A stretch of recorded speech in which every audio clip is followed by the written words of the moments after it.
Hey guys, it's Alicia from Savings and Stewardship. Today I'm going to show you guys how to make deep fried Oreos. I know it sounds crazy, but they are really good, really easy, and in no way good for you. Okay, let's get started.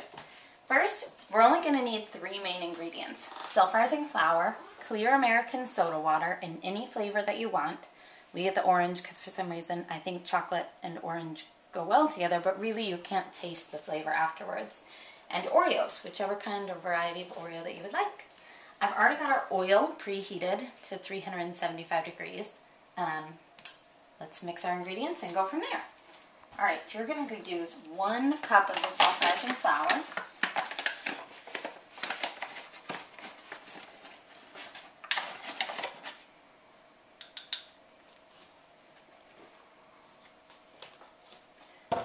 And 1 cup of the clear American soda water.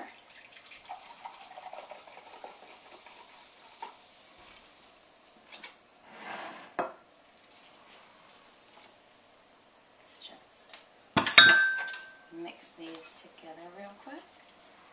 As you can see, pretty quickly it makes a nice thick and frothy batter. If you see that it's too thin, you can add more flour.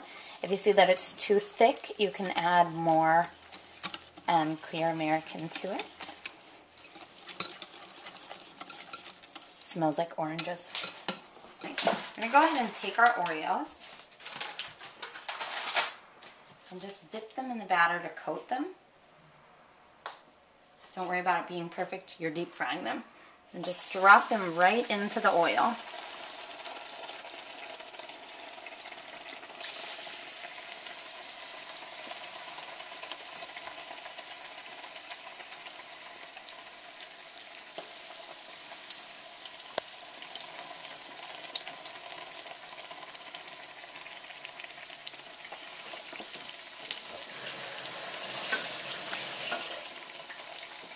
To heat your oil, you could use a deep fryer, or like us, you can use any heavy bottom, deeper pan.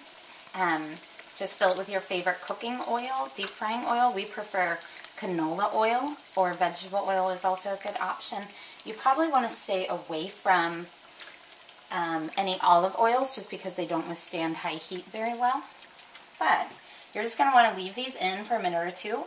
You can gauge how well they're done based on the color and the buoyancy. Once they float to the top and look buoyant, you know that they're getting pretty done. And once they start to get brown around the edges, you also know that they are nearing the end. So it takes about a minute or two, and you can flip them then. They should be a light golden brown color. If they're undercooked, don't worry about it too much. You can flip them back around in a few seconds. Flipping them onto the second side never takes as long to cook as the first side.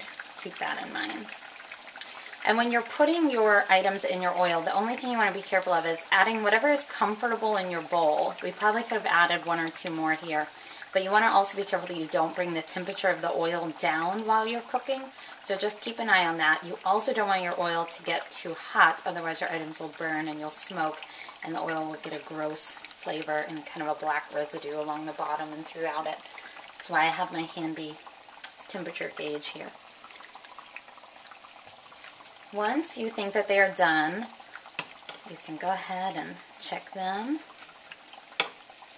Mine look pretty good. Pull them out.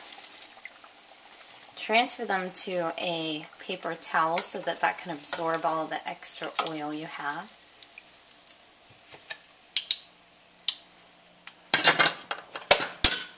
And just dust with a little bit of powdered sugar for beauty, and again it also helps absorb the oil. You might want to wait a minute until they're cooled down. I'm getting ahead of myself. But your cookie, when you bite into it, will be a little bit soft. You can freeze your cookies to help them retain that harder consistency, but I actually like mine to have that cakey, kind of melty consistency inside. So let's cut one of these open. They're still going to be pretty hot, so that you can see just how delicious they are. Because there isn't any egg or any raw product really, in the item, you don't have to worry about it being undercooked very much. As long as they look nice and golden brown, they'll be cooked enough through. They get pretty cakey really fast. So that's it.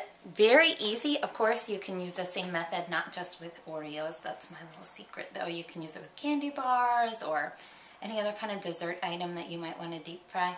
Hope you guys will get adventurous in the kitchen, and I hope that this little tutorial has been helpful and will allow you guys to enjoy some deep fried Oreos soon. Until next time.